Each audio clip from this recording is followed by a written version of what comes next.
Hello dear students, welcome to my channel the English teacher where you learn your subject in easiest way. तो बच्चों, आज हम एक नए टॉपिक के साथ आए हैं और इस टॉपिक का नाम है पास्ट इंडेफिनिट टेंस। आपको बच्चों पता होगा कि हमने एक इंग्लिश लर्निंग सीरीज स्टार्ट की है आपके लिए, और अगर आप इससे कनेक्टेड हैं तो आपको पता होगा कि हमने इसके पहले यह सीखा कि टेंसेस कितने टाइप्स के होते हैं और किस प्रकार सेंटेंसेस बनाए जाते हैं।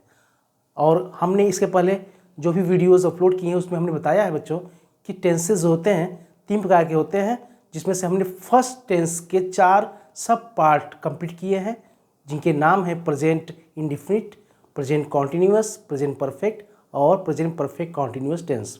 तो बच्चों, आज हम सेकेंड टेंस यानी पास्ट टेंस का फर्स्ट सब टाइप यानी कि पास्ट इंडेफिनिट टेंस के बारे में जानेंगे इस वीडियो में बच्चों। तो बने रहिए, वीडियो को कंप्लीट वॉच कीजिए, वीडियो को बिल्कुल स्किप मत कीजिएगा, क्योंकि ये थोड़ा सा छोटा सा कॉन्सेप्ट है।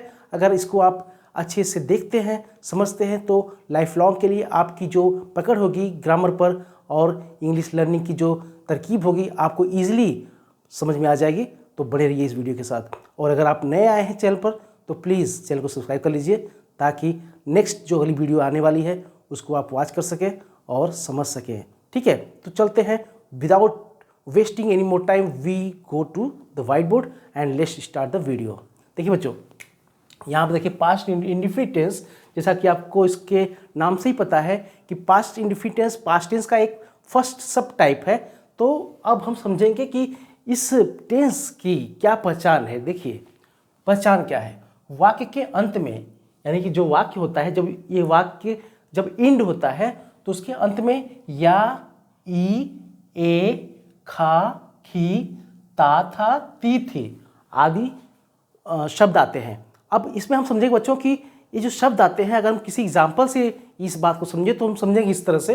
देखिए जैसे वह गया, ठीक है, मैं आया, ठीक है, उन्होंने पढ़ा, उन्होंने किताब पढ़ा, या फिर मोची ने जूते की सिलाई की, ठीक है, या फिर तुमने ताजमहल देखा, खा के लिए, या उसने ताजमहल देखी, या फिर मैं यहाँ रहता था, वह वहाँ रहती थी। इस तरह की जो सेंटेंसेस होते हैं उसमें इस तरह के ही शब्द आते हैं। ठीक है, तो ये है इसके पहचान। अब हम आपको बताएंगे बच्चों कि इस सेंटेंस, हम इसके सेंटेंस जो होते हैं कैसे कंस्ट्रक्ट करते हैं, कैसे उसका निर्माण करते हैं। मान लीजिए एक एग्जाम्पल है यहाँ पर, वह गया, वह गया, ठीक है। तो इसके लिए चूंकि पहले हम इसकी फार्मूला समझेंगे कि इसकी फार्मूला क्या है। देखिए इसमें क्या है कि सब्जेक्ट है वह यानी ही, और गया के लिए हम इसी में, देखिए आपको ध्यान देना है कि गया के लिए हम क्या यूज़ कर सकते हैं। देखिए फॉर्म्स, और यहाँ पर हम बात करेंगे आपसे फॉर्म्स की। देखिए फॉर्म्स 3 प्रकार के होते हैं बच्चों, ठीक है। फॉर्म्स होते हैं 3 प्रकार के, first form, second form, third form. तो ये जो फॉर्म्स होते हैं बच्चों, ये 3 टाइप्स के होते हैं। और हर जो वर्ब होता है, ये जो फॉर्म्स होते हैं वर्ब के फॉर्म्स होते हैं, आपको बता दें तो वर्ब के 3 फॉर्म होते हैं। और ये वर्ब्स जो होते हैं, वर्ब में जैसे मान लीजिए एक वर्ब है ईट, ठीक है, ईट मीन्स खाना। तो अब इसका जो फर्स्ट फॉर्म है वो तो ईट हो गया। अब इसका सेकेंड फॉर्म होगा एट, ATE, एट मीन्स खाया, और थर्ड फॉर्म होगा ईटेन, ठीक है, ईटेन, ठीक है बच्चों। तो यह 3 फॉर्म्स हर वर्ब के होते हैं। तो यहाँ पर हमें ध्यान देने वाली बात यह है कि जब भी हम इस पास्ट इंडेफिनिट टेंस के अंतर्गत जो भी वाक्य आते हैं, जो भी सेंटेंसेस आते हैं, उसमें हम सेकेंड फॉर्म का यूज़ करते हैं, वर्ब के सेकेंड फॉर्म का यूज़ करते हैं बच्चों। जैसे यहाँ पर है वह गया, तो ही वेंट, ठीक है। तो सिंपल सा ये, बहुत ही आसान है यह टेंस बच्चों, बहुत हार्ड नहीं है, घबराने की जरूरत नहीं है। इसको आप फुली वॉच कीजिए इस वीडियो को, और आपको पता लग जाएगा कि किस प्रकार से हम इसके अफर्मेटिव, नेगेटिव और इंटरोगेटिव को आपको समझाने वाले हैं, और वो भी वेरी इजीली वे से, ताकि आपको इसका पूरा का पूरा कॉन्सेप्ट लाइफ लॉन्ग क्लियर हो सके। और आप कहीं भी, चाहे वो इंग्लिश बोलने की बात हो या समझने की बात हो, आप कहीं भी अटकेंगे नहीं। ठीक है बच्चों, देखिए अब इसके हम फॉर्मूला की बात करते हैं। इसमें क्या होता है बच्चों कि सब्जेक्ट जो होता है, सब्जेक्ट जो इसका सब्जेक्ट होता है बच्चों, तो सब्जेक्ट के साथ वर्ब की सेकेंड फॉर्म यूज़ करते हैं। उसके बाद आता है आपका ऑब्जेक्ट, ठीक है। अब यहाँ पर अगर मैं बोलूँ कि मैंने पत्र लिखा, ठीक है, मैंने पत्र लिखा, तो इसका क्या होगा बच्चों, इसका होगा I wrote a letter, that's it, और कुछ नहीं है। देखिए आई सब्जेक्ट हो गया, रोड जो है आपका सेकेंड फॉर्म है, और लेटर आपका ऑब्जेक्ट हो गया बच्चों। तो दैट्स इट, इसमें कोई भी कुछ भी बहुत बड़ी चीज़ नहीं है, ये बहुत ही आसान है। तो इसमें हम आगे समझते हैं कि किस प्रकार के अन्य सेंटेंसेस और हम कंस्ट्रक्ट कर सकते हैं, बना सकते हैं। ठीक है, तो चलिए आगे बढ़ते हैं और देखते हैं इसको। देखिए बच्चों, इसमें जो है ये तो हो गई आपका जो है कंस्ट्रक्शन फार्मूला का। ठीक है, अब हम इसमें समझेंगे बच्चों कि किस प्रकार से आप अदर सेंटेंसेस को कंस्ट्रक्ट कर सकते हैं। फॉर एग्जांपल, अगर हम कहें कि वह बाजार गया, ठीक है, उसने क्रिकेट खेला, हमने किताब पढ़ा, तुमने पाठ याद किया, तो ये सारे जो सेंटेंसेस है बच्चों, ये पास्ट इंडेफिनिट टेंस के सेंटेंसेस हैं, और इसको हम आसानी से हम इसकी इंग्लिश बना सकते हैं। अगर हम बात यहाँ करते हैं एक सेंटेंस की, जैसे मान लीजिए तुम बाजार गए, ठीक है, तुम बाजार गए, तो क्या होगा, you went to the market. ठीक, ये हो गया बच्चों।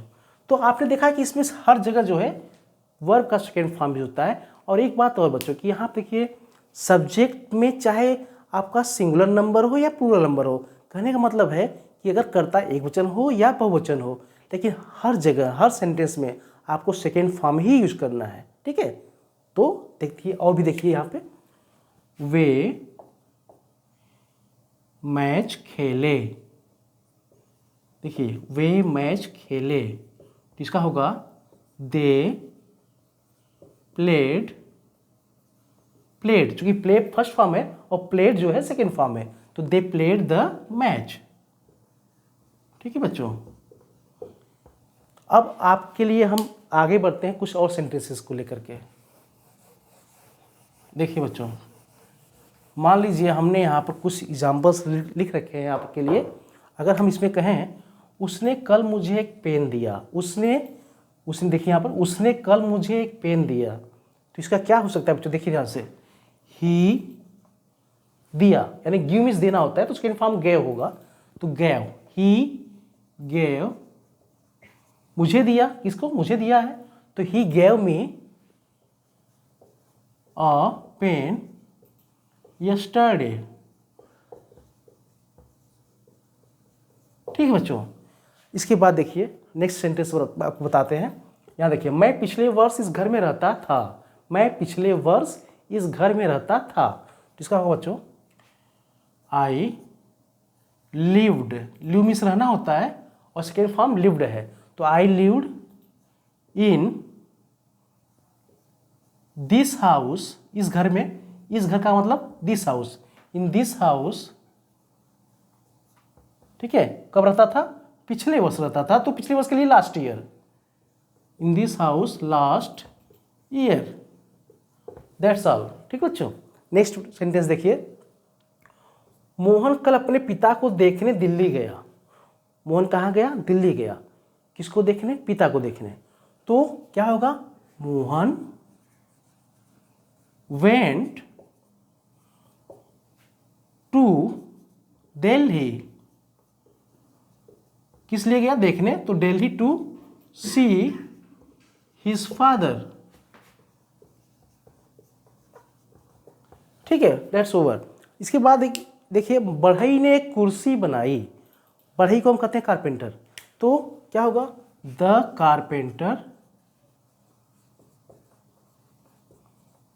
मेड, मेड मीन्स बनाया, a chair, the carpenter made a chair. तो ये सारे सेंटेंसेस बच्चों अफर्मेटिव सेंटेंसेस हैं।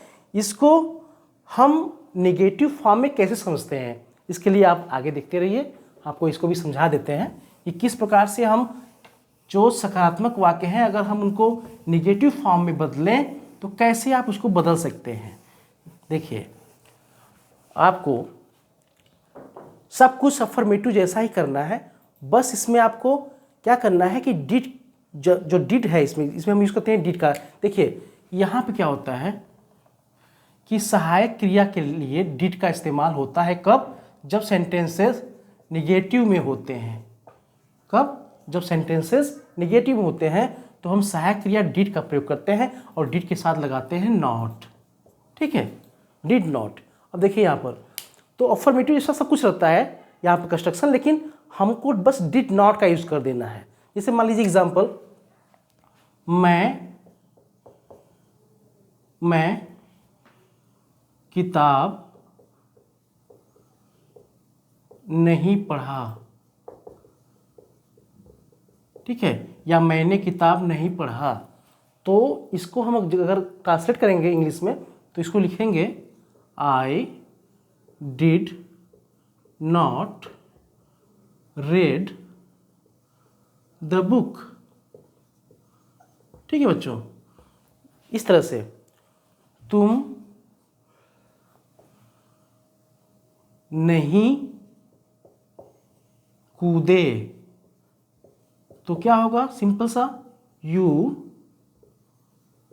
Did not, first form jump. देखिए, तो तुम नहीं कूदे, यू डिड नॉट जंप। तो बच्चों इसमें देखने वाली बात क्या होती है? देखिए कंस्ट्रक्शन क्या होता है इसका। सबसे पहले इसमें हम सब्जेक्ट लगाते हैं। ठीक है, सब्जेक्ट बाद डिड नॉट का प्रयोग होता है। उसके बाद आपको ध्यान रखना है बच्चों कि जब भी आप वर्ब का यूज करेंगे तो वर्ब की फर्स्ट फॉर्म यूज होती है जब आपने डिड लगा दिया। ठीक है, जैसे यहाँ पर सब्जेक्ट डिड नॉट का प्रयोग करने के बाद वर्ब की फर्स्ट फॉर्म यूज करनी है। ठीक है, फिर उसके बाद ऑब्जेक्ट यूज करना है। देखिए ध्यान से, तो इसमें क्या होता है बच्चों कि आपको जब भी देखिए डिड का इस्तेमाल जब भी करेंगे तो आपको ध्यान रखना है कि आप वर्ब की फर्स्ट फॉर्म यूज करेंगे। ठीक है, सेकेंड फॉर्म यहाँ पे यूज नहीं होगी। जैसे आपने भी प्रेजेंट इंडिफिनिट के बारे में जो आपको बताया गया था तो उसमें हमने सिंगुलर सब्जेक्ट और प्लूरल सब्जेक्ट के साथ बताया था कि सिंगुलर में हम निगेटिव सेंटेंस के समय डज नॉट का प्रयोग करते हैं और प्लूरल में डू नॉट का प्रयोग करते हैं। तो यहाँ पर आपको डिड नॉट यूज करना है, चाहे वो सिंगुलर हो या प्लूरल हो। लेकिन यह ध्यान देने वाली बात है कि जब भी आप यूज करेंगे तो आपको वर्ब की फर्स्ट फॉर्म यूज करनी है। ठीक है, जब भी आप डिड नॉट का प्रयोग करते हैं तो यह देखिए ध्यान से। इसके बाद कुछ और सेंटेंसेस देख लीजिए। मान लीजिए वह कल हॉकी, देखिए यहाँ पर यह है, वह कल हॉकी नहीं खेला। ठीक है, तो क्या होगा इसका? He did not play hockey. कब नहीं खेला? कल, यस्टरडे। ठीक बच्चों, तो इस तरह से आपका सेंटेंस बन गया। मैं कभी देर से नहीं आया। अब एक बात यहाँ पर बच्चों ये ध्यान देने वाली बात है जो कि नोटिसेबल है। आपको ये ध्यान रखना है कि जब भी कभी नहीं वाक्य में, सेंटेंस में जब भी यह शब्द आए कभी नहीं, तो उसके लिए हम इंग्लिश बनाते हैं नेवर। तो नेवर के लिए हम डिड नॉट का यूज़ कभी नहीं करेंगे। ठीक, हमें उस समय सेंटेंस बनाते समय डिड नॉट यूज़ नहीं करना है, बल्कि हम लोग सीधे सीधे नेवर ही लिखेंगे। जैसे मान लीजिए मैं कभी देर से नहीं आया, उसके लिए होगा I never came, second form came है, केम लेट। ठीक, आई नेवर केम लेट। तो इस तरह इसमें आपने देखा कि इसमें डिड नॉट का यूज नहीं हुआ है। तो आपको ये बात ध्यान में रखनी है। अब हमने आशा आप ये समझ चुके होंगे कि किस प्रकार हम इसको फॉर्मेटिव बनाते हैं, इंग्लिश में चेंज करते हैं, और किस प्रकार हम नेगेटिव सेंटेंस बनाते हैं। आगे हम आपको इंटरोगेटिव समझाने वाले हैं बच्चों।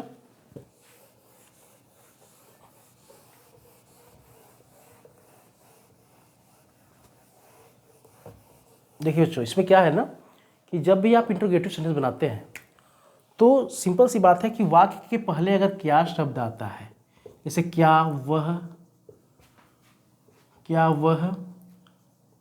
बाजार गया। ठीक है, तो इसमें क्या के लिए हमने सहायक क्रिया को लेना है। सहायक क्रिया क्या होगी इसकी? वही डिड।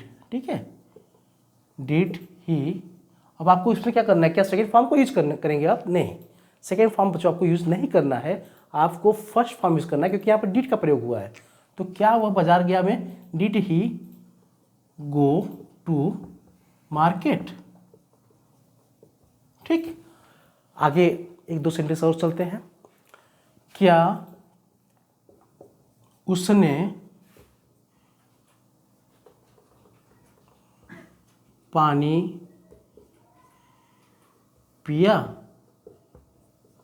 तो did he drink, first form drink water. अगर हम इसमें कहें कि इसमें आपको इंटरोगेटिव के साथ नेगेटिव का भी यूज करना है, तो यहाँ क्या होगा बच्चों कि मान लीजिए इसे पकड़ लेते हैं, इसी सेंटेंस को लेते हैं, क्या उसने पानी नहीं पिया, तो क्या करेंगे, did he not drink water. ठीक है, कुछ अदर सेंटेंसेस और आपको समझा देते हैं बच्चों।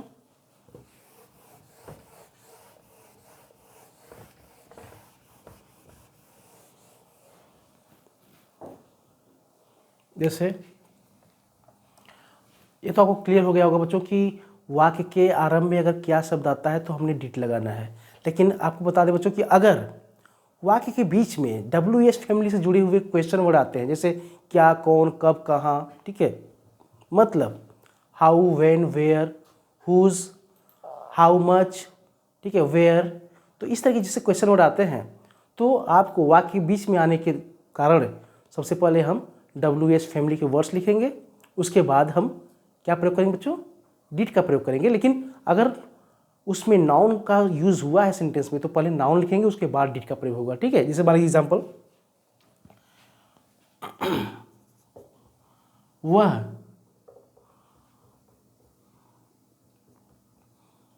कहाँ गया, तो वेयर डिड ही गो। ठीक है, वेयर डिड ही गो। अगर हम यहाँ पर बात करें, ऐसे कुछ ही क्वेश्चन वर्ड होते हैं, जैसे मान लीजिए WHOSE, देखिए बच्चों WHOSE, हुज मीन्स है किसका, ठीक है। और मान लीजिए हाउ मच, हाउ मच का मतलब होता है कितने, हाउ मच का मतलब कितना, ठीक है, या हाउ मेनी। तो इस तरह की जगह क्वेश्चन वर्ड आते हैं तो इसके लिए भी कुछ अलग रूल्स है बच्चों। जैसे मान लीजिए हम बात कर लेते हैं कि यहाँ पर हुज शब्द आया है क्वेश्चन वर्ड, तो हुज के लिए, ठीक है, तो तुमने किसकी किताब पढ़ी, ठीक है, तुमने किसकी किताब पढ़ी, तो इसके लिए हम सेंटेंस बनाएंगे whose book did you read. तो आपने देखा कि हमने हुज का प्रयोग भी किया और नाउन का भी यूज हुआ है, ठीक है। फिर उसके बाद डिड का प्रयोग, उसके बाद सब्जेक्ट, उसके बाद ऑब्जेक्ट बच्चों। तो इस तरह से हमको ध्यान देना है। नेक्स्ट वर्ड लेते हैं क्वेश्चन वर्ड हाउ मच, ठीक है। तो इस बच्चे ने, ठीक है, इस बच्चे ने या उस बच्चे ने कितना दूध पिया, तो उस बच्चे ने कितना दूध पिया, तो उसके लिए हम हाउ मच का यूज करेंगे, हाउ मच, ठीक है, हाउ मच आपका नाउन होगा मिल्क, हाउ मच मिल्क, ठीक है, डिड दैट बॉय ड्रिंक, ठीक है, how much milk did that boy drink. तो यह हो गया आपका सेंटेंस कि उसने या उस बच्चे ने कितना दूध पिया। नेक्स्ट एक और सेंटेंस आपको समझाने वाले हैं कि मान लीजिए यहाँ है हाउ मेनी, ठीक है, तो इसको एक सेंटेंस समझते हैं, कितने लड़के कक्षा में नहीं आए, कितने लड़के कक्षा में नहीं आए, इसका मतलब होगा कि हाउ मेनी, ठीक है। तो इसको हम इस तरह से बनाएंगे, how many boys did not come to the class, ठीक है। तो इस तरह से बच्चों इंट्रोगेटिव सेंटेंसेस को हम बनाते हैं, और चाहे वह अफर्मेटिव हो, चाहे वह निगेटिव हो या इंट्रोगेटिव हो, उसके जो भी फार्मूलाज हैं आपको इस तरह से यूज़ करना है, ठीक है। तो आपने देखा कि यहाँ पर हमने जो बताया आपको कि इसमें किस तरह से डिड का प्रयोग करना है। डिड नॉट का प्रयोग चाहे वह सब्जेक्ट सिंगुलर हो या प्लूरल हो, आपको उस पर कोई भी ध्यान देने की जरूरत नहीं है, बहुत ही ईजी है। इसमें आपको डिड नॉट सब हर तरह के सब्जेक्ट और नंबर के साथ यूज़ करना है, नेगेटिव के लिए और इंट्रोगेटिव के लिए भी आपको डिड का प्रयोग तब करना है जब वाक्य के स्टार्ट में क्या शब्द आए, और अगर बीच में क्वेश्चन वर्ड आते हैं वाक्य तो आपको पहले उनकी इंग्लिश, उसके बाद आपको डिड का प्रयोग करना है। तो I hope that you have understood the video lecture very well. Soon we meet with the next video. That's for that time we hope that you will try again and again and practice the grammar